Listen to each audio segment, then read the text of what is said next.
Alhamdulillahi Rabbil Alamin wa bihi nasta'inu ala umuri dunya waddin wassalatu wassalamu ala sayyidil mursalin nabiyyina wa habibina Muhammadin wa ala alihi wa sahbihi ajma'in.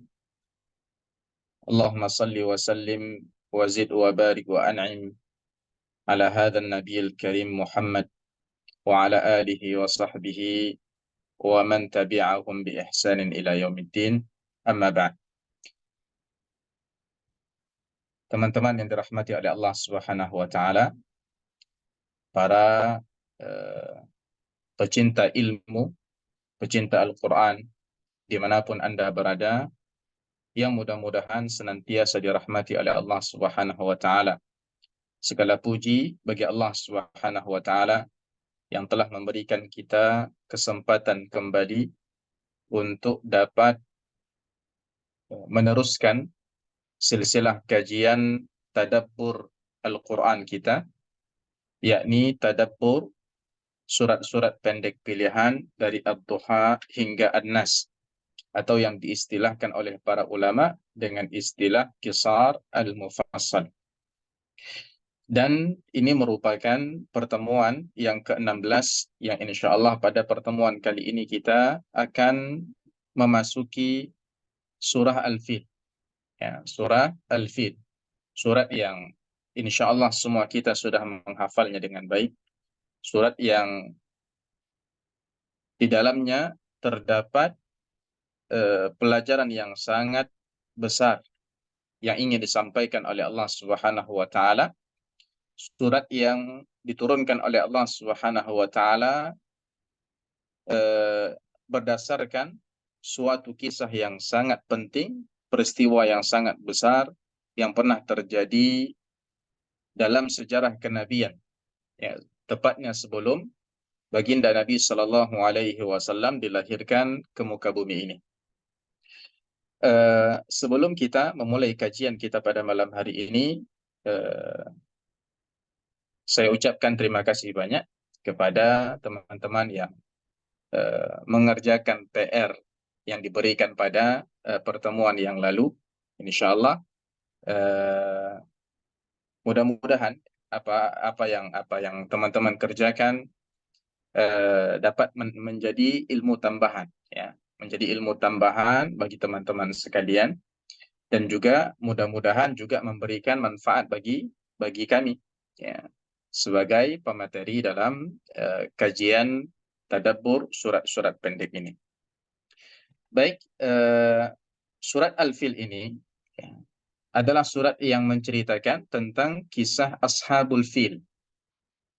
Oleh sebab itu, surat ini disebut Al-Fil, karena memang surat ini tentang kisah Ashabul Fil, yang artinya adalah pasukan gajah. Ya, pasukan gajah atau pasukan bergajah. Ya, ashab itu bentuk jamak dari kata sahib. Sahib itu boleh bermakna teman, ya, di dalam bahasa Arab, boleh juga bermakna pemilik. Ya, pemilik yang memiliki rumah kita katakan sebagai sahibul bait. Kalau banyak maka kita katakan ashabul bait. Nah, disebut ashabul fil dikarenakan al-fil, yakni gajah ini ditunggangi oleh para pasukan yang menggunakan fil itu untuk berperang, ya, untuk berperang. Nah, ashabul fil ini, ya, datang ke Makkah untuk menghancurkan rumah Allah Subhanahu wa taala, yakni Ka'bah. Jadi surat ini yang pertama menceritakan tentang kisah ashabul fil, ya, atau bukan menceritakan tapi menyinggung, ya, menyinggung tentang kisah ashabul fil yang sudah terjadi sebelum turunnya surat Al-Fil ini. Dan juga surat ini menceritakan bagaimana Allah Subhanahu wa taala membatalkan dan membalas rancangan jahat para ashabul fil tersebut. Yakni ashabul fil tersebut datang ke Makkah dengan tujuan untuk menghancurkan rumah Allah Subhanahu wa taala, namun pada akhirnya rencana tersebut Allah batalkan, ya, dan Allah balas kejahatan mereka tersebut ya niat buruk mereka tersebut dengan balasan yang sangat pedih, sebagaimana yang nanti kita akan lihat. Nah, kisah ini terjadi sebelum kelahiran Nabi Shallallahu Alaihi Wasallam, yang menurut suatu keterangan ini bisa dibaca atau didapatkan dari buku-buku sirah yang menceritakan tentang peristiwa ini. Menurut sebuah keterangan, terjadi 50 hari sebelum Nabi kita Muhammad Shallallahu Alaihi Wasallam lahir ke dunia. Ini keterangan yang paling masyhur, ya, atau bisa kita katakan keterangan yang paling kuat. Ya, saking banyaknya yang meriwayatkan keterangan ini. 50 hari sebelum baginda Nabi Shallallahu Alaihi Wasallam dilahirkan. Dan tentunya kisah ini dan juga surat Al-Fil ini akan memberikan banyak pelajaran bagi kita kaum muslimin dan muslimat yang dirahmati oleh Allah Subhanahu wa taala.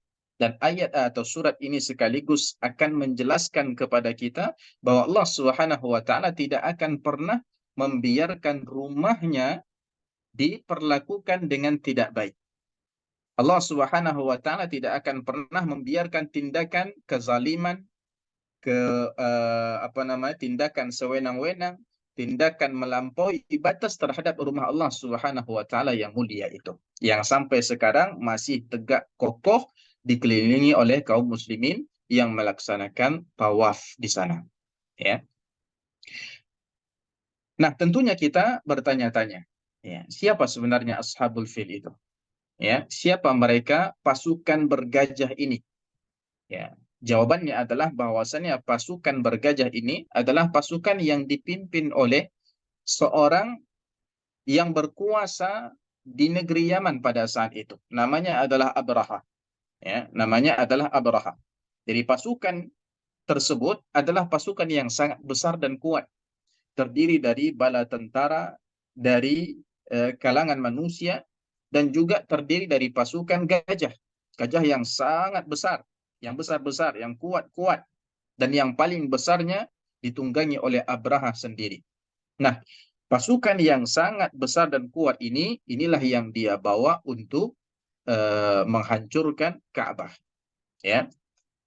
Nah, kenapa mereka ingin menghancurkan Ka'bah? Nah, ini kita harus simak dari kisah yang ditulis atau disampaikan oleh para ulama di dalam kitab-kitab sirah atau di dalam kitab-kitab hadis atau di dalam kitab-kitab tafsir.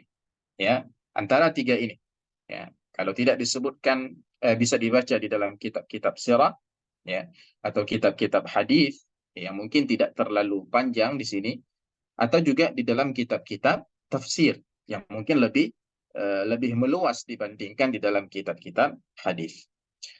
Sebelum kita mendengar kisah tersebut, ya, untuk lebih mempermudah teman-teman sekalian dirahmati oleh Allah Subhanahu wa taala, mari kenali beberapa tokoh penting di dalam kisah yang akan kita sampaikan nanti. Insyaallah, mudah-mudahan kisah ini tidak membuat antum sekalian mengantuk, ya. Silakan sambil minum teh atau minum kopi, ya.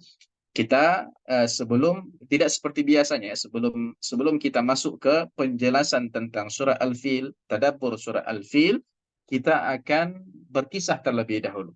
Kita akan mendengarkan kisah bagaimana sih awalnya Abraha ingin menghancurkan Ka'bah itu, motifnya apa, latar belakangnya apa, kenapa dia mau menghancurkan Ka'bah, sampailah ya, ke kisah yang terakhir, apakah Ka'bah benar-benar dapat dihancurkannya, atau bagaimana akibatu Abraha, ya, bagaimana kesudahan Abraha, apakah dia berhasil atau dia gagal. Namun tadi kita sudah sampaikan bahwasanya Allah membatalkan rencana tersebut dengan sangat cantik, ya. Jadi mari kita dengarkan kisah ini, dan kisah ini insya Allah saya bawakan seperti suatu drama, ya. Saya bagi menjadi 14 babak, ya, 14 babak. Ini tokoh-tokoh penting tersebut. Yang pertama adalah Abraha, ya. Sebagaimana yang sudah kita katakan, Abraha adalah sang pemimpin pasukan, pemimpin Ashabul Fil, yang merupakan penguasa Yaman pada masa itu. Yang kedua adalah ada beberapa pemuda Arab Quraisy yang tidak disebutkan namanya, meskipun sebahagian ahli sirah atau ahli tafsir menyebutkan sebahagian namanya, tapi seringnya kisah ini kisah yang nanti mereka berlakon di situ tidak disebutkan namanya. Karena memang nama tidak penting. Dalam kisah ini sebenarnya nama tidak penting. Yang penting adalah kejadian atau peristiwa yang ingin disampaikan. Beberapa pemuda Arab Quraisy yang mana mereka memasuki gereja pada malam hari. Kemudian yang ketiga adalah Mahmud. Ini Mahmud bukan manusia ya, tapi gajah terbesar yang ditunggangi oleh Abraha. Kemudian yang keempat ada Dzunafar. Ya, Dzunafar ini adalah salah seorang penguasa dari Yaman yang berusaha mengadang pasukan Abraha ketika Abraha sudah mulai melakukan perjalanan ke kota Mekah. Ya, namun akhirnya Dzunafar ini kalah dan ditawan oleh Abraha. Ada juga Nufail bin Habib, ya, beliau juga seorang pemimpin, ya, seorang pemimpin yang di dalam perjalanan juga berusaha untuk mengadang pasukannya Abraha. Namun sama seperti itu Nafar, dia juga dikalahkan oleh Abraha, bahkan ingin dibunuh oleh Abraha. Ya, namun Nufail memohon supaya jangan dibunuh dan sebagai gantinya dia rela untuk menjadi penunjuk jalan bagi Abraha menuju kota Makkah. Kemudian ada sekelompok pemuka kabilah Thaqif yang juga tidak disebutkan namanya, yang mana mereka rela tunduk dan berbakti untuk Abraha, ya, karena mereka takut ya Abraha menghancurkan tuhan-tuhan mereka seperti Lata dan yang lain. Kemudian yang ketujuh adalah Abu Righal. Ya, Abu Righal ini adalah penunjuk jalan juga untuk Abraha dari Taif menuju Makkah. Ya, dan Abu Righal ini termasuk kabilah Thaqif. Ya, ketika pemukanya tadi sudah menunjukkan kebaktian, ketundukan kepada Abraha, maka mereka pun memberikan seorang penunjuk jalan untuk Abraha.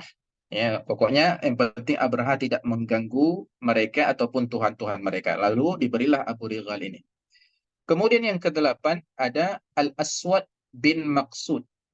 Ya, beliau adalah seorang panglima pasukan dari bangsa Habsyi yang diutus oleh Abraha untuk merampas harta benda milik penduduk Makkah. Ketika itu sudah akan sampai ke Mekah, kurang lebih 3 kiloan lagi. Kemudian ada utusan yang kedua yang diutus oleh Abraha ke Makkah juga, namanya adalah Hunatah al-Himyari. Ya, beliau diutus oleh Abraha untuk menyampaikan pesan kepada para pemuka Quraisy, di antaranya adalah kakek baginda Nabi yaitu Abdul Muttalib bin Hashim. Kemudian ada sekumpulan burung, ya, sekumpulan burung yang dikirim oleh Allah Subhanahu wa taala untuk menghancurkan pasukan bergajah ini, yang mana masing-masing burung tersebut membawa 3 butir batu yang sangat panas. Satu dibawa di paruhnya dan 2 dibawa oleh kedua kaki burung tersebut. Ini 10 tokoh-tokoh penting, sepertinya harusnya ada yang ke-11, ya, yaitu Abdul Muttalib. Tapi boleh dimasukkan ke dalam apa tadi? Ke dalam pemuka Quraisy, ya. Oh, pemuka Quraisy pun kita belum sebutkan di sini. Arti yang ke-11 adalah Abdul Muttalib, kakek baginda Nabi Sallallahu Alaihi Wasallam. Ini beberapa tokoh penting yang nanti kita akan sebutkan atau berkaitan langsung dengan cerita atau kisah Ashabul Fil ini. Ya, semuanya masih mengikuti ya. Kita akan lanjutkan ya kisah Ashabul Fil ini.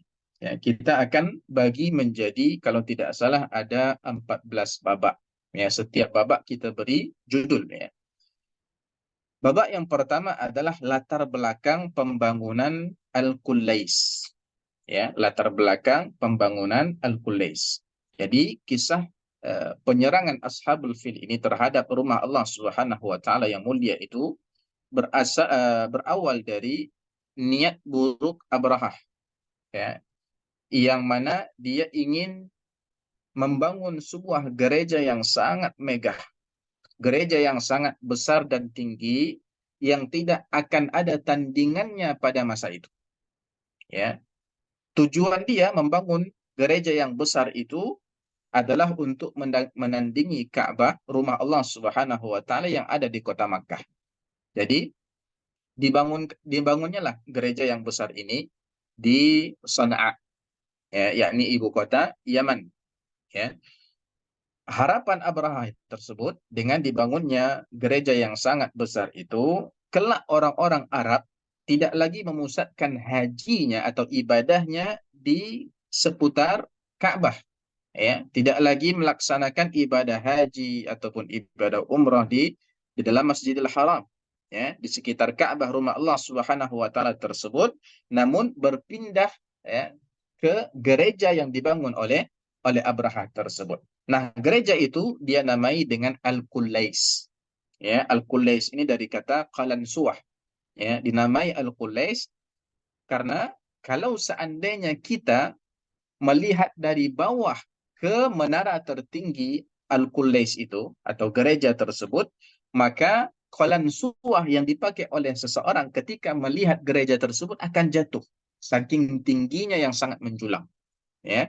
Jadi bayangkan betapa besar dan megahnya gereja yang dibangun oleh Abraha ketika ketika itu dengan niat yang buruk, ya, dengan niat yang sangat jahat, yaitu untuk menandingi Ka'bah, memalingkan ibadahnya orang-orang Arab yang ketika itu sudah mengikuti agamanya atau ajarannya Nabi Ibrahim, melaksanakan ibadah haji yang diantara rukunnya adalah tawaf di seputar Ka'bah, ya, atau mungkin ibadah yang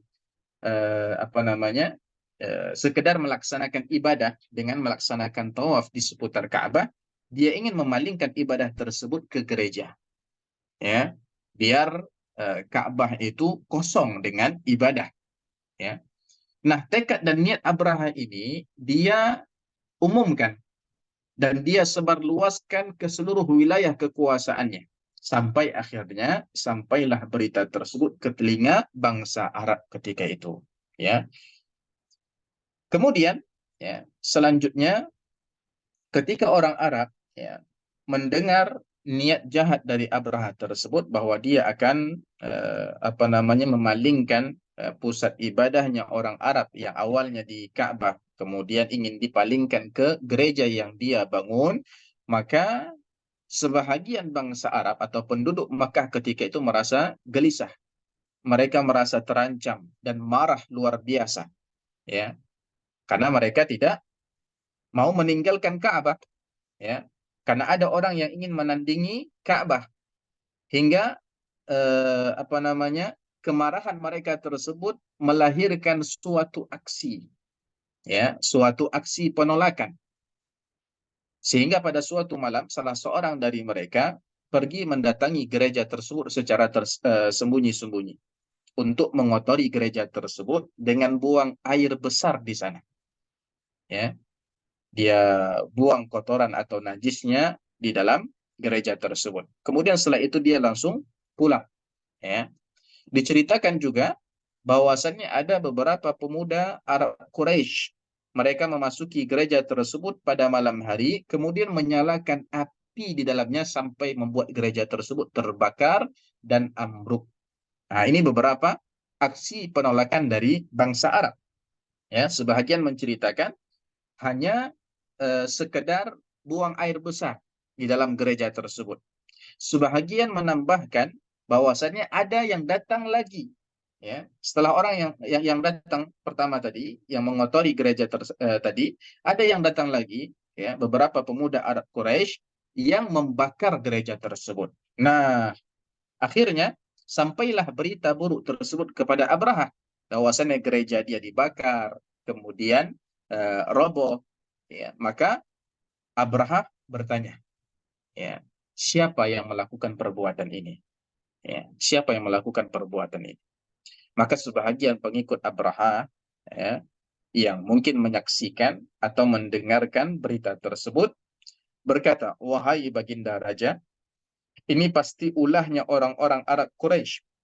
Mereka mungkin kesal setelah mendengar maksud baginda yang hendak memalingkan ibadah mereka dari rumah yang mereka sucikan dan mereka hormati itu kepada gereja yang megah ini.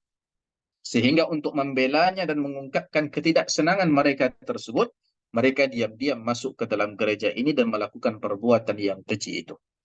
Ya, ini apa namanya, ungkapan yang bukan saya buat sendiri. Ini ungkapan yang kami terjemahkan dari apa yang kami baca dari kitab-kitab sirah atau kitab-kitab tafsir yang menjelaskan tentang kisah ini. Nah, mendengar jawaban tersebut, Abraha tentunya murka, ya, marah besar. Dia merasa dihina oleh orang-orang Arab Quraisy tersebut. Kenapa? Ya, masa gereja yang dia bangun semegah itu, setinggi itu dan sebesar itu, ya, dibakar oleh mereka. Maka Abraha bertekad dan bersumpah akan segera berangkat ke Makkah untuk membalas perbuatan mereka dengan menyerang dan menghancurkan Ka'bah. Nah, dari sini telah terjawab pertanyaan tadi. Kenapa sih Abraha dan para pasukannya itu hendak menghancurkan Ka'bah? Awal mulanya di sini. Ya, kita tidak katakan bahwasannya bangsa Arab itu yang salah, tidak. Ya, yang salah adalah Abraha dengan niat buruknya tadi. Ya, kemudian Allah Subhanahu wa taala takdirkan, ya, Allah gerakkan sebahagian hati orang-orang bangsa Arab yang ketika itu merasa cemburu, merasa apa namanya, tidak suka, ya, dengan perbuatan Abraha, kemudian melakukan aksi penolakan seperti itu. Lalu gereja tersebut hancur. Ya. Kemudian setelah Abraham menyiapkan pasukan yang jumlahnya sangat besar dan kuat, yang tidak ada tandingannya pada masa itu. Begitu kata para ulama, tidak ada tandingannya pada masa itu. Bahkan gajah-gajah yang dia bawa, ya, di dalam pasukannya tersebut adalah gajah yang sangat besar, ya, gajah yang sangat besar. Tidak tahu datangnya dari mana. Yang penting pasukan tersebut pasukan yang memang tidak ada bandingannya pada masa itu. Ya, pasukan tersebut sebagaimana yang tadi kita jelaskan terdiri dari tentara dan juga gajah yang besar-besar. Nah, gajah yang terbesar di antara semua gajah tersebut dikendarai oleh Abraha sendiri yang tadi namanya siapa? Namanya adalah Mahmud. Ya. Nah, setelah semua persiapan selesai, maka Abraha dan bala tentaranya pun berangkat menuju menuju Makkah. Ya, saya tidak tahu eh, eh, berapa berapa lama, ya, yang diperlukan untuk melakukan perjalanan. Bisa kita katakan dengan berjalan kaki, ya, karena gajah pun jarang dia berlari, ya, kalau dibawa, ya, dia berjalan, ya. Tidak tahu dari Yaman ke Saudi Arabia atau tepatnya di kota Makkah itu berapa berapa hari, tidak, atau belum saya dapati disebutkan ini di dalam kitab-kitab yang saya baca. Namun tentunya yang memerlukan beberapa hari atau bahkan beberapa minggu. Nah, berjalanlah Abraha, ya, bersama para pasukannya menuju Makkah. Ketika orang-orang Arab mendengar bahwa Abraha sedang berada di perjalanan menuju kota mereka, menuju negeri mereka, maka mereka tentunya cemas, ya, karena eh, tentunya mereka sudah mendengar bagaimana pasukan Abraha, ya, yang terdiri dari bala tentara dan juga terdiri dari gajah-gajah yang besar-besar tadi. Namun mereka merasa bahwa mereka juga harus mempertahankan Ka'bah dari serangannya Abraha. Sehingga adalah beberapa usaha dari bangsa Arab ketika itu untuk mengadang, ya, atau menyerang Abraha supaya dia apa? Supaya dia tidak berhasil masuk ke kota Makkah, apalagi untuk menghancurkan Ka'bah. Sehingga dalam perjalanan, ya, ada seorang penguasa dari Yaman, ya, artinya masih lagi di Yaman berarti, ya, atau mungkin belum keluar dari Yaman, ya, belum keluar dari Yaman. Ada seorang penguasa dari Yaman, ya, artinya bukan penguasa di Yaman, seorang penguasa berkebangsaan Yaman. Allahu alam di mana kekuasaan dia ketika itu, tapi zahirnya ini pasukan belum keluar dari Yaman.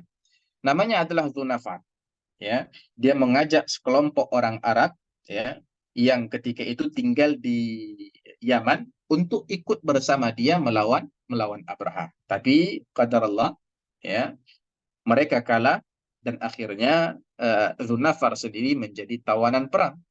Ya, selesai di sini. Ya, kemudian Abraha terus meneruskan perjalanannya sampai di negeri orang Khatham, ya, Khatham, ya, atau Khash'am, ya. Abraha diadang pula dengan seorang pemimpin yang bernama Nufail bin Habib, ya. Yang mana Nufail bin Habib itu dia memimpin dua kabilah Khas'am yang bernama Syahran dan juga Nahis, dan juga beberapa kabilah yang mengikutinya. Ya, ada beberapa kabilah lain selain Syahran dan Nahis, ya, yang mengikuti Nufail bin Habib ketika itu. Nah, mereka juga berusaha untuk mengadang pasukan Abraha ini, ya. Akan tetapi Abraha terlalu kuat bagi mereka sehingga Abraha pun mampu untuk mengalahkan mereka dan juga mengalahkan Nufail, pemimpin mereka. Dan ketika itu Nufail hampir saja dibunuh oleh Abraha. Namun Nufail segera merayu, ya, segera memohon ampun kepada Abraha dan menawarkan diri sebagai penggantinya untuk menjadi penunjuk jalan bagi Abraha selama di perjalanan, ya, hingga sampai ke kota Makkah. Akhirnya permohonan Nufail ini dipertimbangkan oleh Abraha dan dikabulkan. Ya, sehingga Nufail bin Habib dibawa oleh Abraha bersama mereka dan sampailah mereka ke kota Taif. Ya, kota Taif ini kurang lebih kalau pakai bis sekarang ini atau pakai mobil itu kurang lebih 3 jaman, ya, 3 jaman dari kota kota Makkah.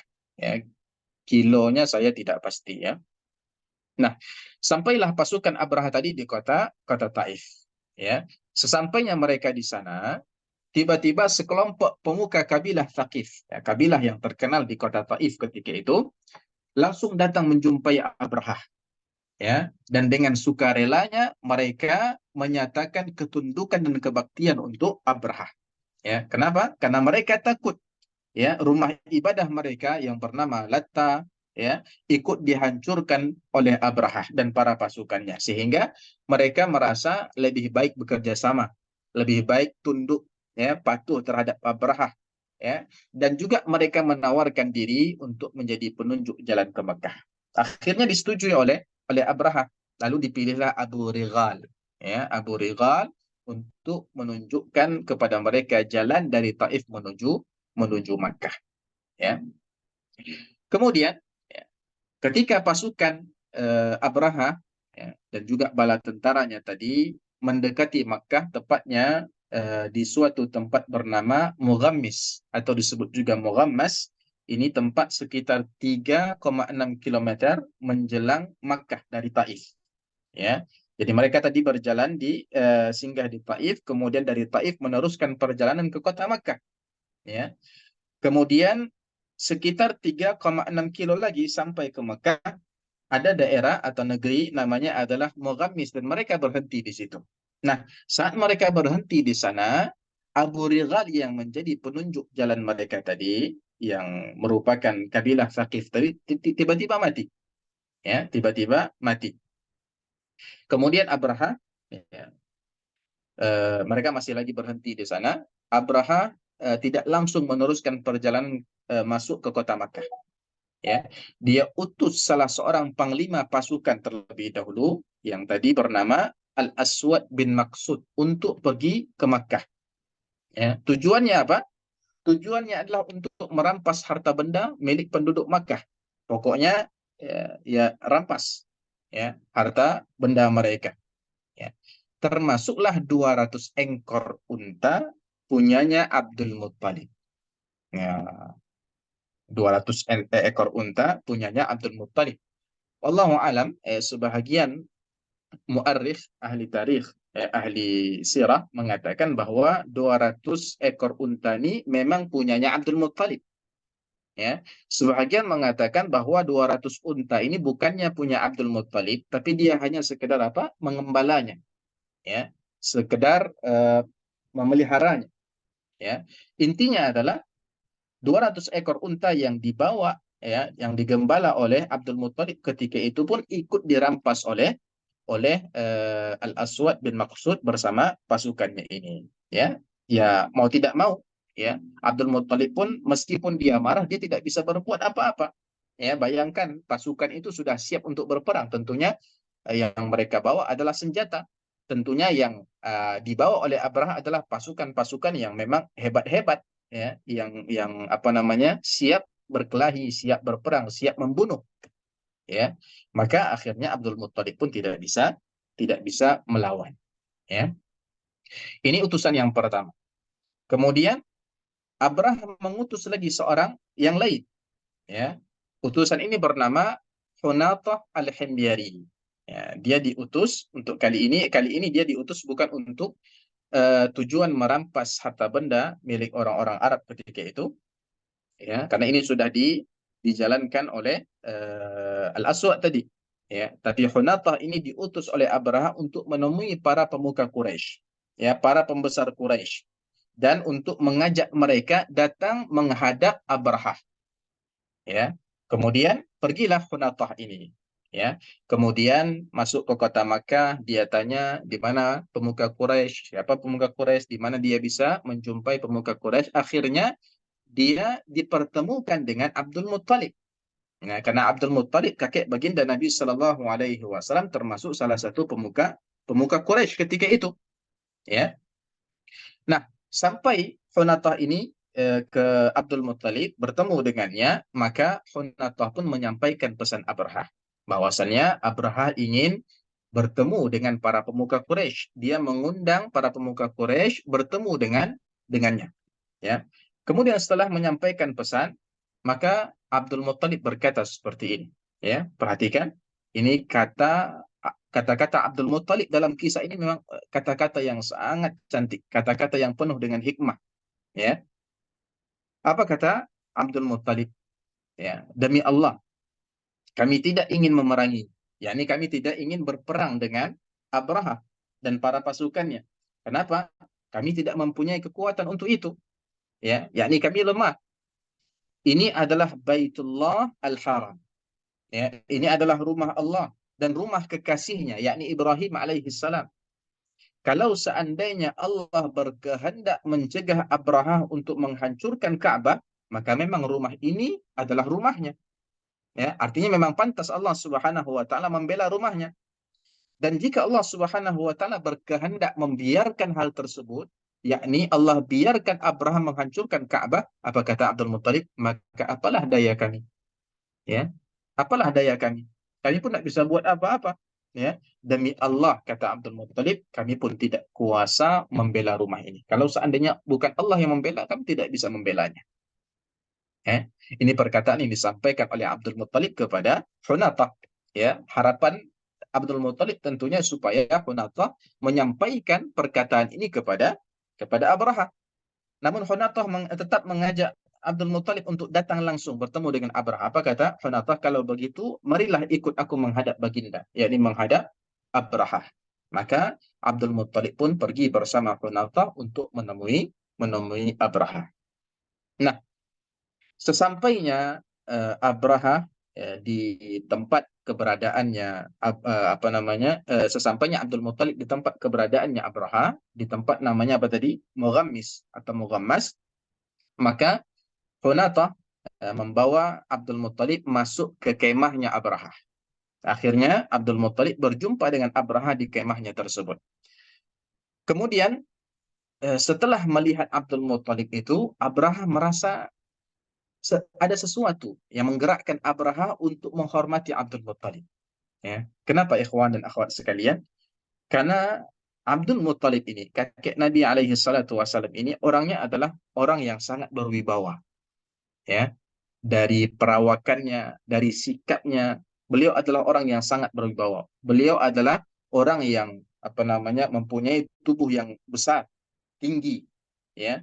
Dikatakan beliau juga apa namanya memiliki wajah yang rupawan, ya, ganteng, ya. Dan juga beliau berwibawa, dihormati oleh para para penduduk Makkah. Oleh sebab itu beliau menjadi pemuka Quraisy, ya. Bahkan dulu ketika Abdul Muthalib sempat memelihara baginda Nabi Shallallahu Alaihi Wasallam selama 2 tahun setelah meninggalnya ibunda Nabi Shallallahu Alaihi Wasallam, tidak ada yang berani mengganggu Nabi Muhammad Shallallahu Alaihi Wasallam. Ya, kenapa? Karena saking segannya mereka dengan Abdul Muttalib. Ya, jadi beliau ini orang yang sangat berwibawa. Jangankan oleh orang-orang yang sudah mengenal baik ya Abdul Muttalib, bahkan orang yang baru pertama kali nampak Abdul Muttalib saja langsung merasa beliau harus menghormati Abdul Muttalib. Seperti Abraha ini. Ya, akhirnya apa? Akhirnya Abraha tidak merasa nyaman ya duduk di singgasananya sedangkan Abdul Muttalib di bawah. Akhirnya Abraha turun dari singgasananya kemudian mempersilahkan Abdul Muttalib untuk duduk bersamanya di atas permadani yang sudah terbentang di dalam kemah tersebut. Kemudian akhirnya Abraha memulai pembicaraan. Dia bertanya tentang kepentingan Abdul Muttalib datang kepadanya. Nah, di sini agak aneh juga, padahal Abraha yang tadinya mengundang para pemuka Quraisy, ya, dia mengundang pemuka Quraisy, kemudian dia tanya pula, ya, apa kepentingan Abdul Muttalib datang bertemu dengan Abraha. Ala kulli hal, ya, boleh jadi karena Abdul Muttalib datang sendiri, ya, datang sendiri, atau mungkin itu adalah bentuk basa-basi seorang penguasa, ya, dia yang menjemput, dia pula yang datang, kenapa kamu datang ke sini? Dia pula yang bilang kenapa datang ke sini. Ala kulli hal, ya, ketika ditanya tentang maksud dan tujuan Abdul Muttalib datang, ya, maka Abdul Muttalib dengan tegas mengatakan, maksud kedatanganku adalah untuk memohon kepada Tuan Baginda agar 200 ekor unta yang Baginda rampas dari saya dapat dikembalikan lagi kepada saya. Ya, perhatikan nih, ya. Tujuan Abdul Muttalib bukan untuk sesuatu yang berkaitan dengan apa? Dengan kedatangan Abraha, penyerangan Abraha terhadap Ka'bah. Tidak. Tapi ketika ditanya, ya, untuk apa kamu datang ke sini? Apa kepentingan kamu berjumpa dengan saya? Apa kata Abdul Muttalib? Maksud kedatangan saya adalah untuk meminta kembali 200 ekor unta yang sudah dirampas oleh pasukan kamu. Ya, tentunya Abraha terheran-heran. Ya, Abraha lantas kaget. Dia terkejut dengan jawaban Abdul Muttalib. Kenapa? Ya, sebagaimana yang dikatakan oleh Abraha di sini, yang dinukil oleh para ahli sirah, para ahli tafsir. Apa kata Abraha? Apakah kamu hanya mau membicarakan tentang untamu? Bukan tentang Ka'bah yang merupakan lambang agamamu dan agama nenek moyangmu. Jadi, apa namanya? eh, kalau bahasa itu, alihada ji'ta? Ya. Hanya karena inikah kamu datang? Untuk membicarakan sesuatu yang remeh lah mungkin menurutnya Abraha, ya. Untuk membicarakan tentang 200 ekor unta yang sudah dirampas darinya. Bukan untuk ibaratnya memohon kepada Abraha supaya jangan menyerang Ka'bah, ya. Makanya Abraha terheran-heran, ya, terkaget-kaget, ya, sehingga dia bertanya, ya, bukan untuk membicarakan Ka'bah yang merupakan lambang agamamu dan agama nenek moyangmu. Ini agama kamu sedang ibaratnya diambang bahaya, ya. Agama nenek moyang kamu yang selama ini sudah kamu jalani ini sedang diambang bahaya, ya, ya.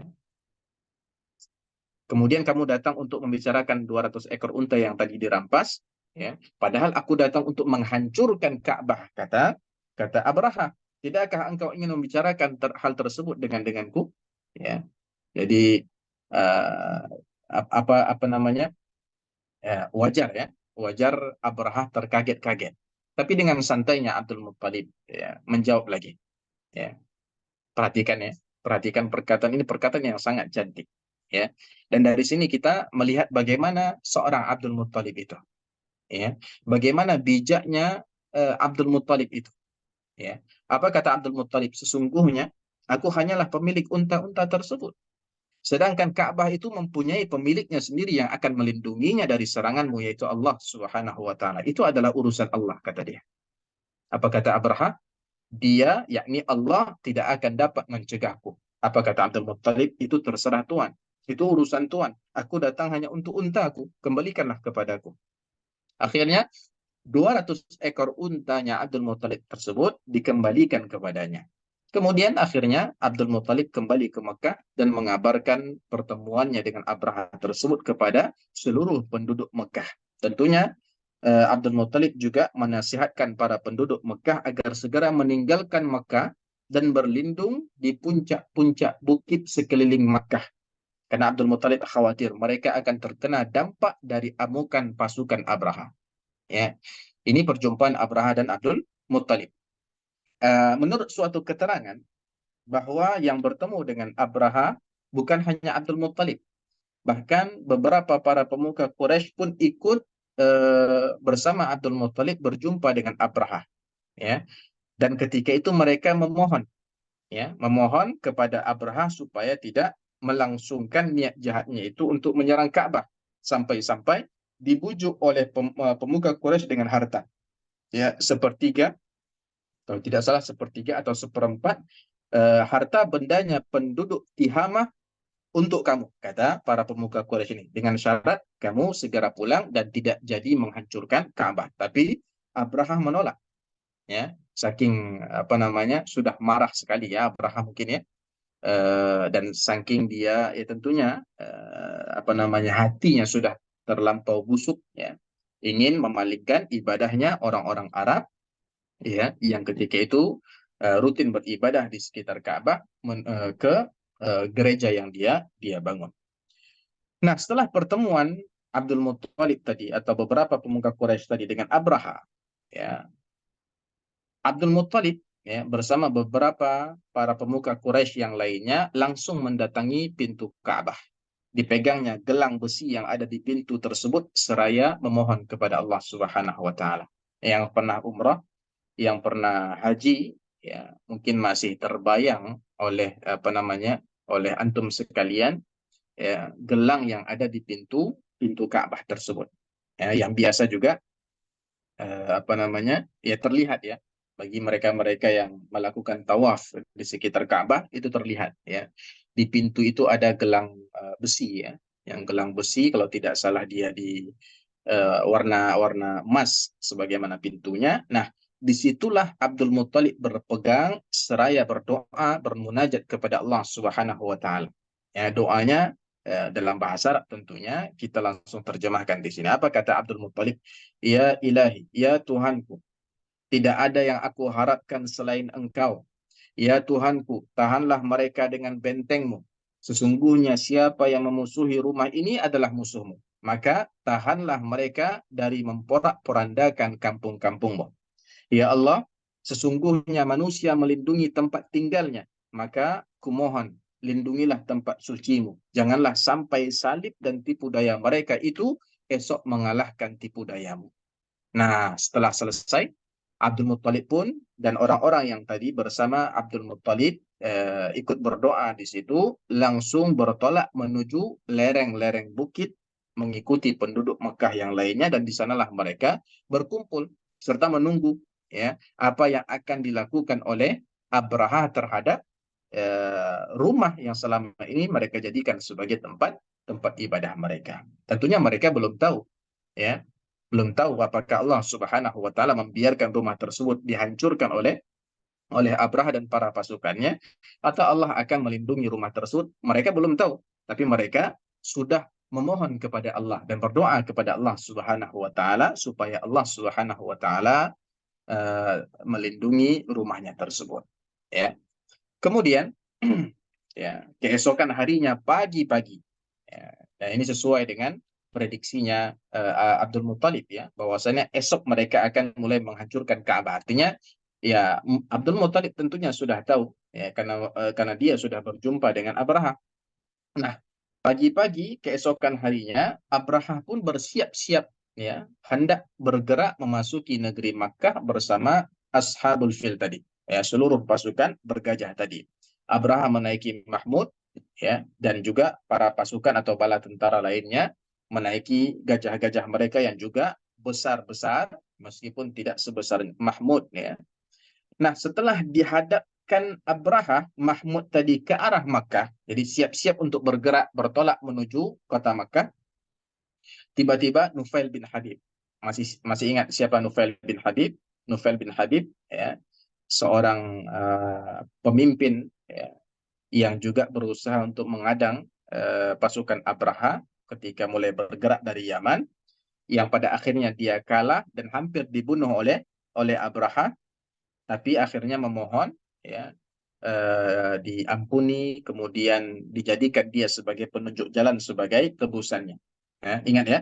Nah, Nufail bin Habib ini tiba-tiba mendekat ke Mahmud, ya, gajah yang ditunggangi oleh Abraha tersebut. Kemudian dipegangnya telinga besar gajah tersebut dan dibisikkannya dengan kalimat ini. Perhatikan, duduklah hai Mahmud, ya, atau pulang saja ke tempat asalmu.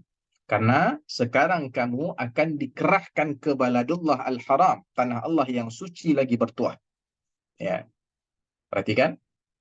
Ya, ini artinya keyakinannya Nufail bin Habib. Artinya dia benar-benar yakin.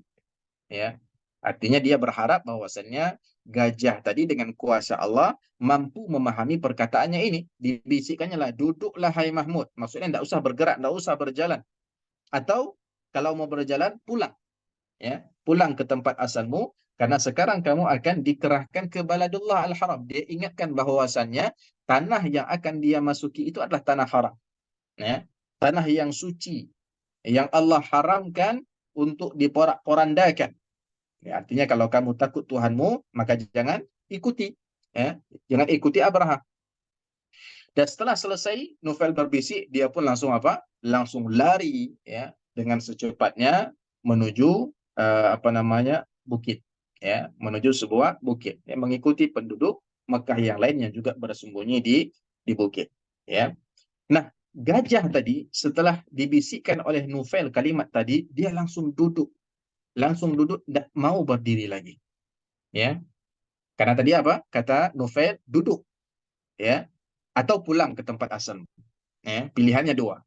Duduk, tidak bergerak, tidak berjalan, atau kalau mau berjalan, tapi ke arah pulang. Ya, akhirnya dia pilih duduk. Ya, tentunya ini di antara, ya, bisa kita katakan inilah karamahnya Nufail bin Habib atas kuasa Allah Subhanahu wa taala. Mahmud yang dibisikkan oleh Nufail tadi bisa memahami bisikan atau kalimat-kalimat yang disampaikan oleh Nufail bin Habib. Ya. Nah, ya, akhirnya apa tadi? Mahmud tadi dia duduk, ya, duduk. Kemudian para pasukan tentunya sudah mulai kalang kabut. Ini kenapa? Kita sudah mulai mau berangkat, tapi Mahmud berulah, tidak mau berdiri, tidak mau bergerak. Akhirnya pasukan berusaha memukul gajah tersebut supaya dia mau bangun atau berdiri.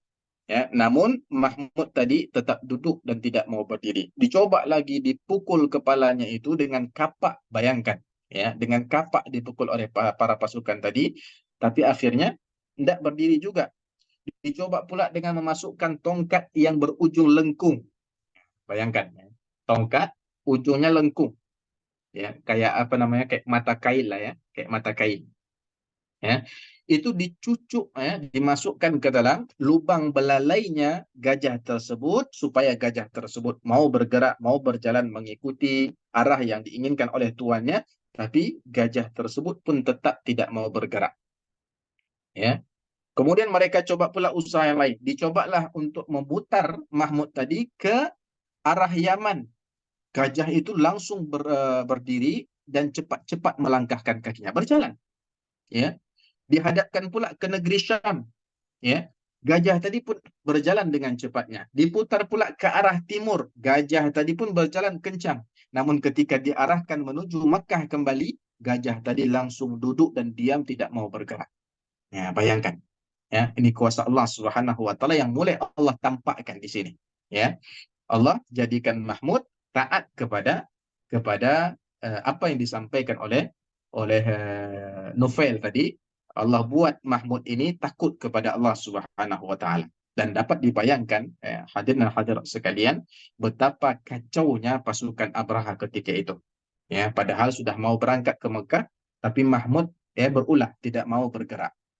Nah, di tengah situasi seperti itulah, artinya belum masuk lagi ke Mekah, masih masih di Moghamis, ya, masih di Moghamis yang kurang lebih tiga kiloan lagi baru masuk ke kota Mekah, baru masuk ke tanah haram. Ya. Nah, di tengah situasi tersebut, yang lagi kacau tadi, lagi kalut-kalutnya pasukan tadi karena Mahmud berulah, akhirnya datanglah ribuan burung di udara mengarah ke Abraha dan para pasukannya tersebut. Tiap-tiap burung membawa berapa butir batu tadi? Ada tiga. ya, satu di paruh dan dua di kaki. Batu ini batu yang sangat panas, ya. Dan atas kehendak dan izin atau perintah dari Allah Subhanahu wa taala, batu-batu panas tadi dijatuhkan semuanya ke pasukan Abraha, ya. Akhirnya semakin kalang kabut pasukan tersebut, ya, semakin kacau kondisi pasukan tersebut. Berlarianlah mereka ke sana kemari, simpang siur tak tentu arah, ya. Kenapa? Mencoba untuk menghindari batu tersebut, ya. Sebahagian berusaha untuk mencari Nufail bin Habib. Supaya apa? Supaya Nufail menunjukkan mereka jalan pulang ke Yaman. Ya, karena mereka datang ke Makkah itu, sampai di situ itu semuanya berkat penunjuk jalan. Ya, jadi kalau seandainya mereka berhasil menghancurkan Ka'bah, niat mereka balik lagi dengan penunjuk jalan juga. Dicarilah Nufail bin Habib supaya menunjuki mereka jalan menuju pulang, ya, menuju Yaman. Tapi Nufail menolak, malahan Nufail bersyair. Perhatikan syairnya Nufail. Ainal mafarru wal ilahu talib. Wal ashramul maghlubu laysal ghalib. Kemana hendak melarikan diri, sedangkan yang mengejar adalah Allah. Bayangkan. Ya, kemana hendak melarikan diri, sedangkan yang mengejar adalah Allah Subhanahu wa Ta'ala. Ini apa namanya, kalimat yang sangat cantik yang patut untuk kita renungkan, ya, yang boleh jadi menjadi apa namanya penguat bagi kita semua untuk senantiasa bertakwa kepada Allah Subhanahu wa taala, yang mungkin ketika kita hendak bermaksiat, ketika itu kita menyangka mengira bahwasanya Allah Subhanahu wa taala dapat dihindari. Allah Subhanahu wa taala tidak mengawasi. Yang kita pikirkan, kita sudah terlepas pandang dari pandangan-pandangan manusia, sehingga tidak ada yang bisa melihat, ya, sehingga kita tidak merasa malu, tidak merasa dicela, ya, akhirnya melakukan maksiat dalam kesendirian kita. Maka, ya, perhatikan perkataan Nufail ini, kemana hendak melarikan diri, kemana kita hendak menyembunyikan diri, sedangkan yang menyaksikan adalah Allah Subhanahu wa taala, yang mengejar adalah Allah. Wal ashramul maghlub, ashram ini Abraha, ya, dialah yang kalah, bukan dia yang menang. Ya, setelah melihat apa namanya, setelah melihat kondisi ketika itu, Nufail confident ini adalah pertolongan dari Allah Subhanahu wa taala, maka si Abraha tidak akan menang, dia yang kalah, ya. Inilah apa namanya kisah binasanya mereka, ya. Dibinasakan oleh apa?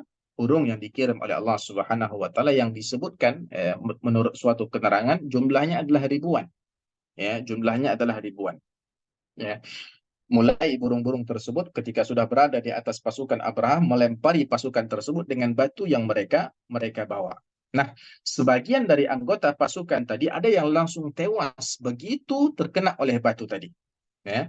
Batu tadi mengenai kepalanya, ya, kemudian terus ke bawah, menusuk menusuk menusuk hingga ke dubur, tembus ke dubur.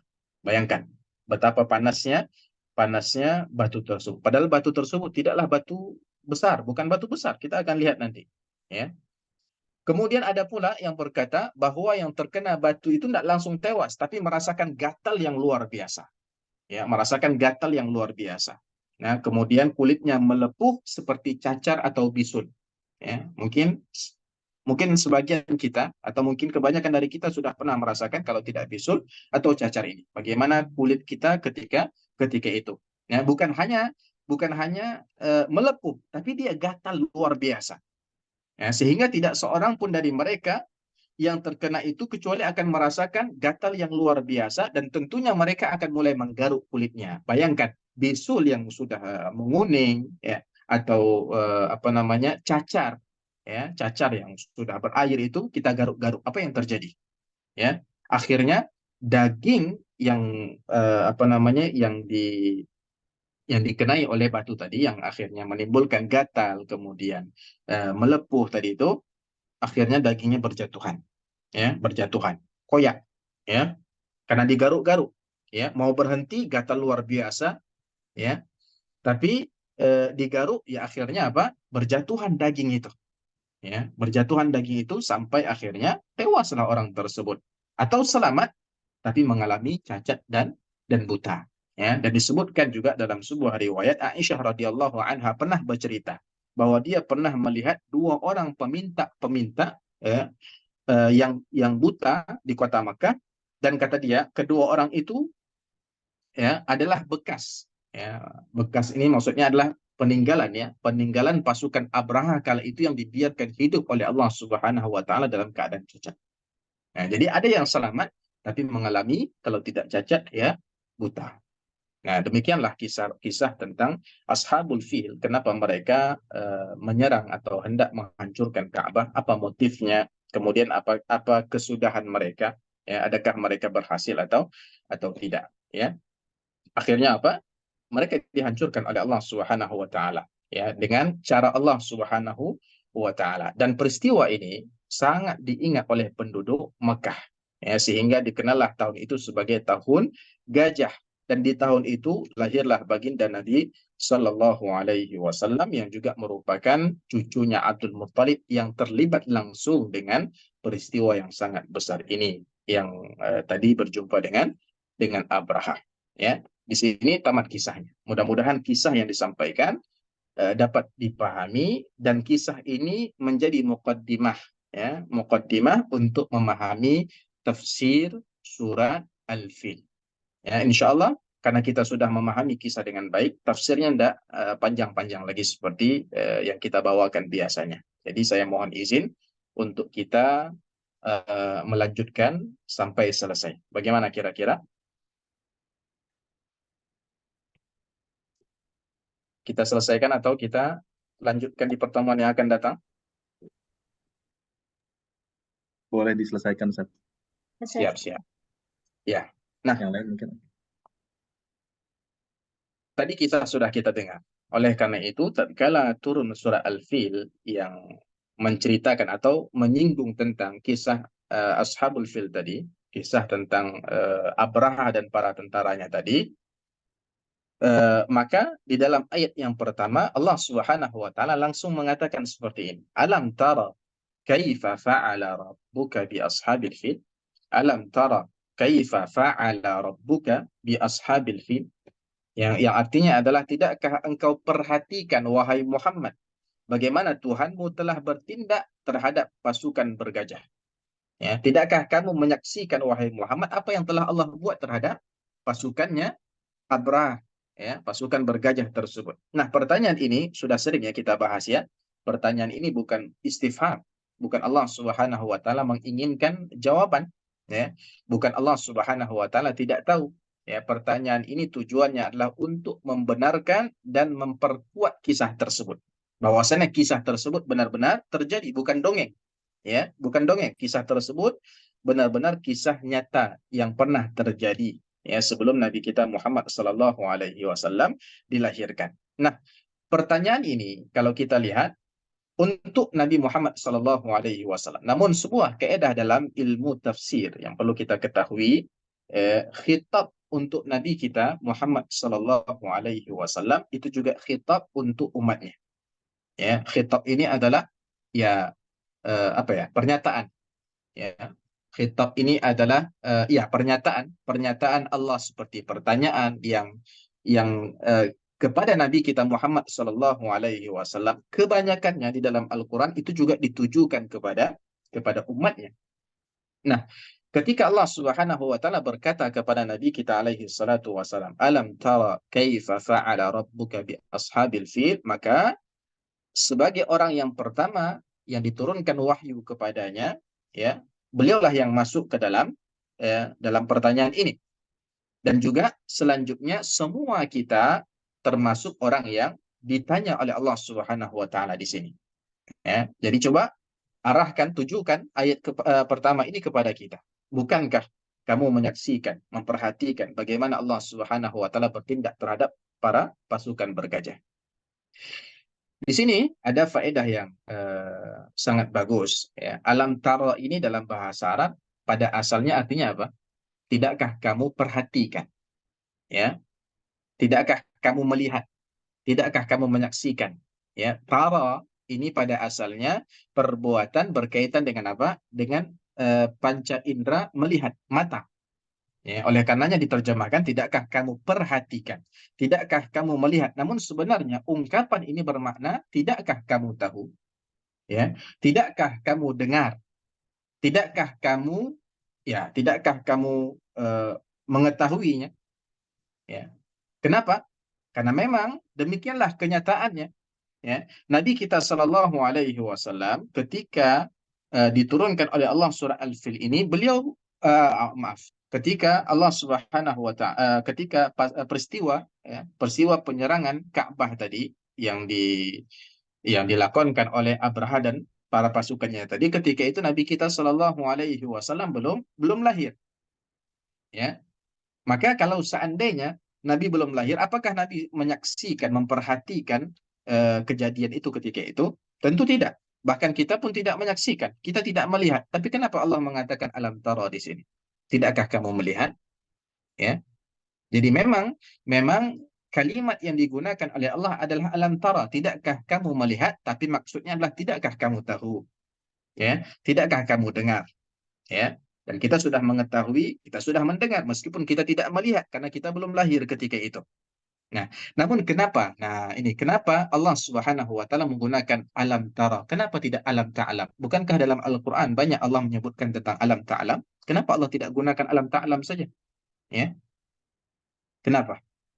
Ya, dikarenakan peristiwa tersebut memang peristiwa yang sangat masyhur, selalu dikisahkan dan diriwayatkan secara terus-menerus, sehingga peristiwa tersebut meskipun tidak dilihat langsung oleh penduduk Arab, oleh kita, tapi seakan-akan pengetahuan kita tentangnya adalah pengetahuan orang yang hadir ketika itu. Ya, pengetahuan orang yang melihat langsung kejadian itu. Pengetahuan orang yang menyaksikan langsung peristiwa besar itu. Oleh karena itu, Allah menggunakan kata alam tara untuk menunjukkan apa? Kisah ini kisah yang sangat mutawatir, gitu. Kisah yang sudah diriwayatkan secara terus-menerus sehingga masyhur sekali. Ya. Yang mengetahui kisah ini seakan-akan orang yang hadir pada saat itu. Nah, oleh karena itu Allah Subhanahu wa taala mengatakan alam tara. Nah, sampai-sampai orang Arab dahulu, ikhwan dan akhwat sekalian, yang menjadikan peristiwa ini sebagai titik acuan penanggalan, ya, untuk menandakan suatu peristiwa atau ya penanggalan, karena penanggalan ketika itu belum seperti sekarang, ya. Nah, mereka jadikan peristiwa eh, penyerangan Ka'bah ini sebagai acuannya, sehingga mereka mengatakan misalnya peristiwa ini terjadi pada tahun gajah, maksudnya pada tahun yang sama saat Abraham menyerang Ka'bah. Seperti yang kita pernah dengar tentang kelahiran Nabi kita alaihi salatu wasalam. Tahun apa Nabi Shallallahu alaihi wasallam lahir? Maka sebagaimana banyak diriwayatkan beliau lahir pada tahun Fil, ya, atau dikatakan setahun sebelum peristiwa pasukan gajah, ya, atau 50 hari setelah kejadian pasukan gajah, yakni lahirnya Nabi Shallallahu Alaihi Wasallam. Nah, itu apa? Saking masyhurnya peristiwa tersebut sehingga Allah menggunakan alam tara, ya, bukan alam ta'lam.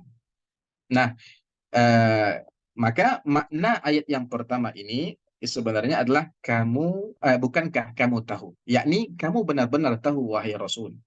Kamu benar-benar tahu wahai umat Rasul dengan pengetahuan yang sangat kuat yang tidak dicampuri sedikit pun apa keraguan atau kesamaran tentang peristiwa pasukan bergajah yang datang menyerang Ka'bah tapi dibatalkan oleh Allah Subhanahu wa taala dan mereka dihancurkan oleh Allah Subhanahu wa taala dengan azab yang sangat pedih, ya. Kemudian ayat yang kedua, pertanyaan lagi. Kata Allah Subhanahu wa taala, "Alam yaj'al kaidahum fi tadlil?" Ya, "Alam yaj'al kaidahum fi tadlil?" Bukankah Allah telah menjadikan tipu daya mereka sia-sia? Tipu daya di sini maksudnya niat buruk mereka untuk menghancurkan Ka'bah itu Allah jadikan itu sia-sia. Allah batalkan, ya. Nah, ini juga tujuan pertanyaannya adalah untuk menguatkan atau membenarkan, ya, bahwasannya ini benar-benar terjadi, ya.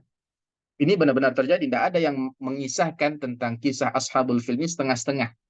Tidak ada. Pasti sampai akhir dan akhirnya apa? Akhirnya adalah mereka tidak berhasil menghancurkan Ka'bah.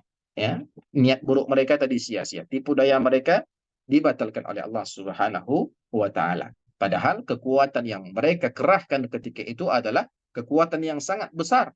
Namun Allah Subhanahu wa taala lebih besar. Allah jadikan semuanya lenyap dan tidak bernilai di hadapan Allah Subhanahu wa taala. Maka ikhwan dan akhwat sekalian, demikianlah nasib setiap orang yang senantiasa menginginkan keburukan atau ingin kehancuran terhadap kebenaran, ingin memadamkan api hak, ya. Allah Subhanahu wa taala akan menjadikan keburukan dan kehancuran tersebut berbalik ke dia. Ya, semua daya upaya yang mereka kerahkan untuk menghancurkan kebenaran, maka Allah akan batalkan dan Allah akan jadikan itu sia-sia. Dan itu bagi Allah amat mudah. Allah Subhanahu wa taala juga sudah berfirman dalam surah At-Tariq ayat 15 dan 16, innahum yakiduna kaida, apa kata Allah? Wa akidu kaida. Sungguh mereka merencanakan tipu daya yang jahat dan aku pun membuat rencana yang jitu. Ya, Allah akan balas juga. Maka hati-hati, ya, hati-hati. Kemudian ayat 3 dan yang keempat, Allah Subhanahu wa taala menceritakan bagaimana Allah Subhanahu wa taala menjadikan tipu daya mereka tadi sia-sia. Ya, Allah mengatakan wa arsala alaihim tayran ababil tarmihim bihijaratin min sijil. Ya, Allah mengirimkan kepada mereka, yakni pasukan bergajah tadi, burung yang berbondong-bondong. Ya, bukan burung ababil, ya. Ababil ini sifat, ya. Ababil ini sifat, bukan nama burung itu. Sebagaimana yang mungkin persepsi yang salah di masyarakat, ya. Mereka menganggap bahwasannya nama burung itu yang ababil. Tidak, ababil ini adalah sifat. Bagaimana datangnya burung tersebut? Datangnya adalah berbondong-bondong, yang menurut suatu keterangan kelompok burung tadi berjumlah ribuan. Tarmihim bihijaratin min sijil, yang melempari mereka dengan batu yang berasal dari tanah yang panas karena dibakar, ya. Sehingga sebagian mengatakan bahwasannya batu ini berasal dari nar, berasal dari neraka. Nah, beginilah cara Allah Subhanahu wa taala menjadikan tipu daya mereka tadi fi tadlil, jadi sia-sia. Allah batalkan, Allah balas rancangan jahat mereka tersebut, ya. Allah Subhanahu wa taala, perhatikan, ya. Ini ibaratnya kalau manusia, ya, manusia mungkin untuk menunjukkan betapa kuatnya dia, ya, pamer, ya. Orang datang dengan apa namanya? Orang datang dengan pasukan banyak, katakanlah dia bawa orang-orang kekar 10, ya. Dia membawa dirinya sendiri saja yang tidak sekekar 10 orang tadi, tapi bisa mengalahkan yang 10 tadi, ya. Mungkin gambarannya seperti itu. Allah Subhanahu wa taala membalas mereka tidak dengan tank-tank baja. Bukan tank-tank baja yang dikirim oleh Allah, bukan pula senjata-senjata yang mematikan, ya, melainkan hanya sekelompok burung-burung kecil, ya, datang secara berbondong, ya, berduyun-duyun, dan burung itu hanya membawa batu yang kecil-kecil pula, tapi sudah dipanaskan dengan api, ya, dijatuhkan ke pasukan tersebut, akhirnya apa? Hancur, ya. Pasukan tadi kucar-kacir, ke sana kemari mencari jalan untuk menyelamatkan diri, namun pada akhirnya kebanyakannya adalah binasa, musnah, ya. Yang selamat pun, ya, tidak terlepas dari kecacatan, cacat buta, ya. Dan menurut suatu keterangan, perhatikan, ya, bagaimana besarnya batu tadi, ya. Menurut suatu keterangan, besar batu itu hanya sebesar biji kedelai atau kacang adas. Antum tahu kacang kedelai, ya, kacang kedelai, ya, kacang adas, ya. Di sini kalau tidak salah di Malaysia dibilang apa, ya, kacang, sepernah beli, cuma bukan kacang adas disebut, ya. Eh, saya lupa, ya. Jadi kacang adas itu kecil tipis, ya. Lebih besar lagi kacang kedelai, anggaplah sebesar kacang kedelai. Betapa kecilnya batu yang dibawa oleh burung tadi, tapi itu bisa memusnahkan pasukan bergajah tersebut dengan izin dan kuasa dari Allah Subhanahu wa taala. Oleh karena itu, di ayat yang kelima apa kata Allah? Faja'alahum ka'asfim ma'kul, sehingga mereka pasukan Abraha tadi dijadikan oleh Allah Subhanahu wa taala seperti asfun, daun-daun yang makul, dimakan ulat, ya. Antum pernah perhatikan daun-daun dimakan ulat, ya. Seperti itulah keadaannya pasukan Abraha ketika diserang oleh burung yang dikirim oleh Allah Subhanahu wa taala tersebut. Nah, jadi ayat ini, ayat kelima ini menerangkan athar, ya, kesan-kesan yang mengerikan yang dialami oleh para pasukan tersebut akibat batu siksaan tadi.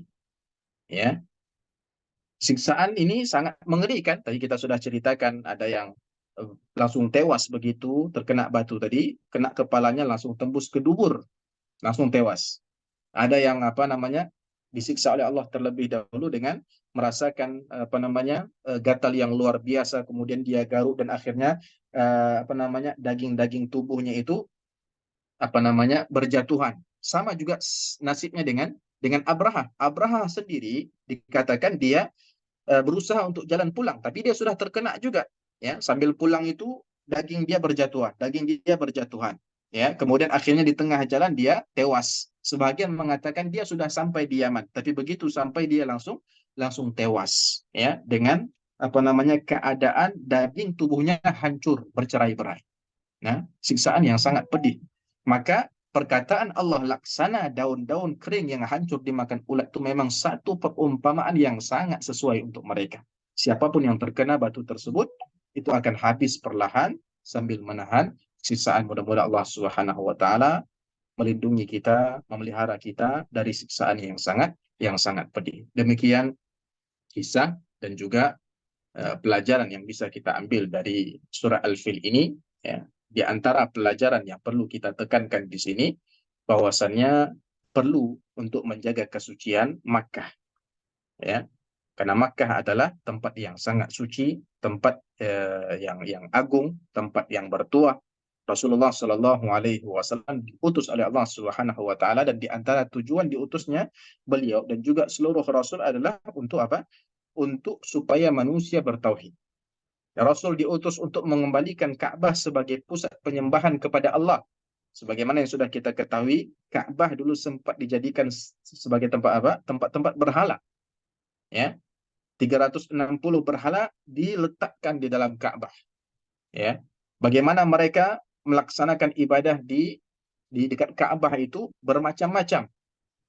Ya, yang semuanya mengarah kepada syirik. Maka diutuslah Rasul untuk mengembalikan Ka'bah sebagai pusat penyembahan kepada Allah Subhanahu wa taala semata, bukan penyembahan kepada berhala, patung yang dianggap sebagai apa? Perantara atau wasilah menuju Allah Subhanahu wa taala. Dan juga ya, dari sini kita dapati pelajaran betapa pentingnya mendalami sirah Nabi. Ya, sejarah kenabian Nabi kita Muhammad sallallahu alaihi wasallam bahkan sebelum beliau lahir. Oleh karena itu, buku-buku sirah tidak memulai perjalanan saat beliau diangkat menjadi nabi dan rasul saja, tapi sebelum beliau lahir itu sudah dikisahkan bagaimana kisah-kisah, tentunya kisah-kisah yang sangat penting yang di dalamnya terdapat pelajaran. Karena dari setiap langkah jejak kehidupan baginda Nabi kita Shallallahu Alaihi Wasallam pasti ada pelajaran hikmah yang bisa kita petik selaku umat yang senantiasa mencintai Nabi kita Alaihi Salatu Wasallam. Sehingga membaca sirah Nabi kita, perjalanan hidup beliau, ini menjadi jalan yang terbaik insya Allah untuk meningkatkan kecintaan kita kepada baginda Nabi kita Sallallahu Alaihi Wasallam. Sebagai penutup, ya, sebelum kita buka sesi tanya jawab atau sebelum kita sudahi kajian kita pada malam hari ini, ada sebuah pertanyaan, ya, sudah sebuah pertanyaan.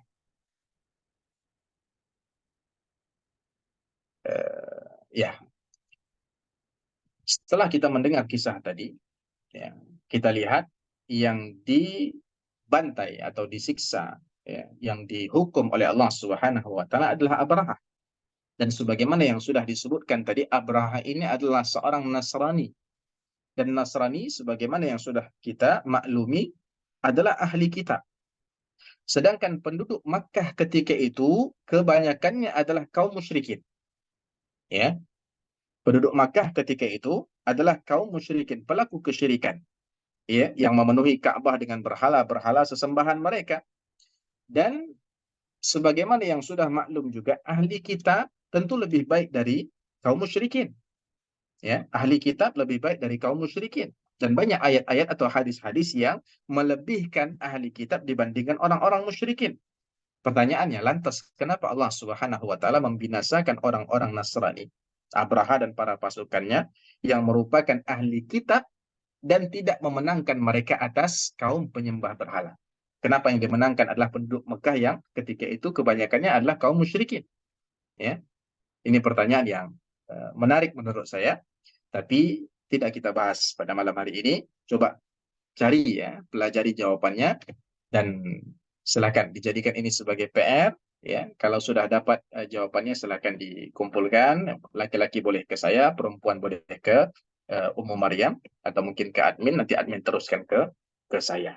Insya Allah mohon admin diingatkan ya untuk kita bahas jawabannya sebelum kita membahas surat selanjutnya yang akan datang.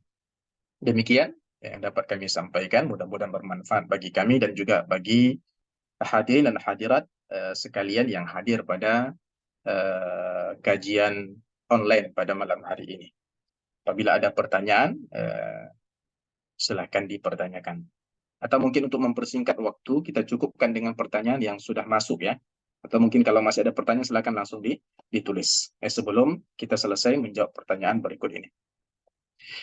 Ada titipan pertanyaan, ahsanallah ilaik, afwan pertanyaan di luar materi. Mana yang lebih utama, puasa di 9 hari bulan Zulhijjah atau menyambut tamu yang datang, menginap ke rumah dengan memberikan makan, ya, mengajak makan tamu tersebut karena mereka safar sehingga tidak berpuasa. Ya.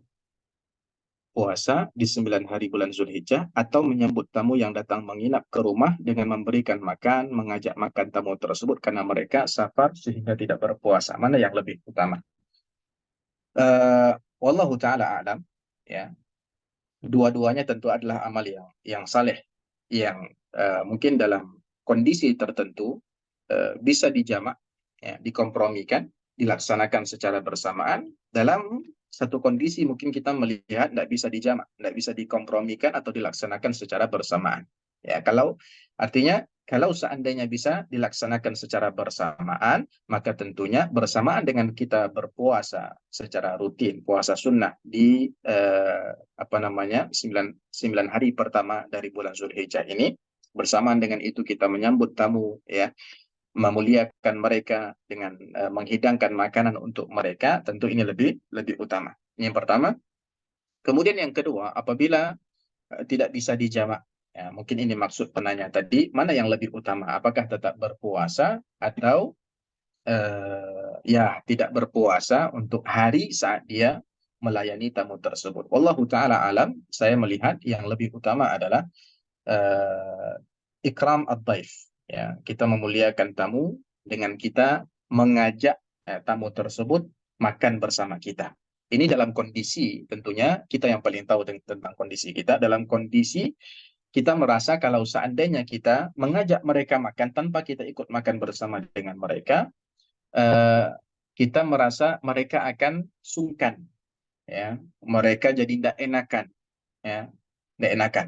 Kalau seandainya tidak ada hal ini, nah maksudnya seperti misalnya keluarga terdekat yang mungkin boleh memahami lah kondisi gitu ya, boleh artinya boleh dilayani tanpa kita harus kita harus merasa tidak enak untuk tidak ikut makan bersama mereka. Nah, kalau seandainya masih bisa kita berpuasa, melanjutkan puasa kita bersama dengan itu kita tetap menghidangkan makanan untuk para musafir ini, tamu ini, maka ini lebih baik, ya, ini lebih baik. Kalau seandainya tidak juga, maka pandangan saya lebih baik kita tidak berpuasa dan demi apa? Demi melayani tamu tadi, ya. Dikarenakan apa? Eh, dikarenakan bahwasannya berpuasa ini merupakan amal soleh yang dia kebaikannya ghair muta'addin. Nah, kalau bahasa fikihnya itu ya, dia tidak manfaatnya kembali ke diri sendiri. Ya. Sedangkan ikramud dhaif, ya, melayani tamu, memuliakan tamu, termasuk dengan cara menghidangkan makanan untuk mereka tadi, dia amal soleh yang muta'addin, ya, yang mana pahalanya itu atau kebaikannya itu meluas, bukan hanya untuk diri sendiri tapi juga untuk orang lain. Untuk diri sendiri kita dalam rangka apa tadi? Imtithal, dalam rangka mentaati perintah Allah dan juga Rasulnya, ya, di mana Rasul kita Shallallahu Alaihi Wasallam secara umum mengatakan man kana yu'minu billahi wal yaumil akhir, siapa yang beriman kepada Allah dan hari akhir, falyukrim dhaifah, maka hendaklah dia muliakan tamunya. Dan juga kita melihat bagaimana dulu para sahabat dan juga Rasul kita Shallallahu Alaihi Wasallam memuliakan tamunya. Di antaranya adalah dengan menghidangkan makanan. Ya, begitu juga tatkala apa namanya Nabi Nabi Ibrahim alaihi salam, ya, tatkala didatangi oleh para malaikat, beliau langsung apa menghidangkan apa namanya makanan untuk dimakan oleh para malaikat tersebut. Ya, qala ala ta'kulun, tidakkah kamu makan? Kata Nabi Ibrahim alaihi salam. Nah, maka dari sini saya melihat bahwasannya apa namanya memuliakan tamu, ya, dengan tadi kita tidak berpuasa, ya, itu lebih lebih baik tentunya dengan tentunya Allah Subhanahu wa taala Maha tahu dengan apa, dengan kondisi kita, yang mana kalau seandainya tidak ada tamu tentu kita akan berpuasa, ya. Dari sini mungkin kita juga ada dapat apa namanya pahala pahala juga apa namanya seakan-akan dia berpuasa. Ya, bukankah Nabi kita Shallallahu Alaihi Wasallam pernah bersabda bahwasannya seseorang yang maknanya bahwasannya seseorang yang sudah terbiasa sholat ke masjid misalnya, kemudian pada suatu saat dia sakit, ya, dan tidak bisa ke masjid, tidak mendapatkan pahala jamaah misalnya. Tapi Nabi kita Shallallahu Alaihi Wasallam mengatakan orang tersebut akan mendapatkan pahala salat berjamaah sebagaimana dia mendapatkannya ketika dia dalam keadaan sahih salim, dalam keadaan sehat. Karena kalau dalam keadaan sehat dia pasti ikut berjamaah gitu. Sama juga dalam keadaan sehat kita akan berpuasa, sama juga tatkala kita dalam keadaan tidak ada tamu kita juga berpuasa. Ada wallahu a'lam. Kemudian pertanyaan berikutnya, ya, apakah ada ancaman khusus bagi mereka yang tidak mensucikan tanah haram, ya, Mekah dan Madinah, seperti jika ada yang berbuat makar atau perbuatan maksiat di tanah suci? Barakallahu fiik. Ya, terdapat banyak ancaman tentang ini. Di antaranya saya bacakan, ya. Saya tidak hafal, saya carikan dulu. Wa may yurid fihi bi ilhadin. Surat Sad. Maaf, bukan surat Sad. Al-Hajj ayat 25. Ya. Al-Hajj ayat 25. Ini salah satu saja, tapi ini yang paling mengerikan. Saya kalau seandainya berada di tanah haram, ini ayat yang paling selalu saya hadirkan untuk apa? Menghadirkan rasa takut bermaksiat sekecil apapun maksiat tersebut di tanah haram. Ya, apa kata Allah Subhanahu wa taala? Innal ladzina kafaru maaf. Saya buka terjemahannya langsung, ya, biar saya bacakan terjemahan.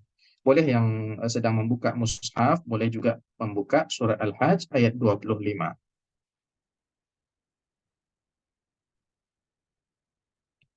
Ya.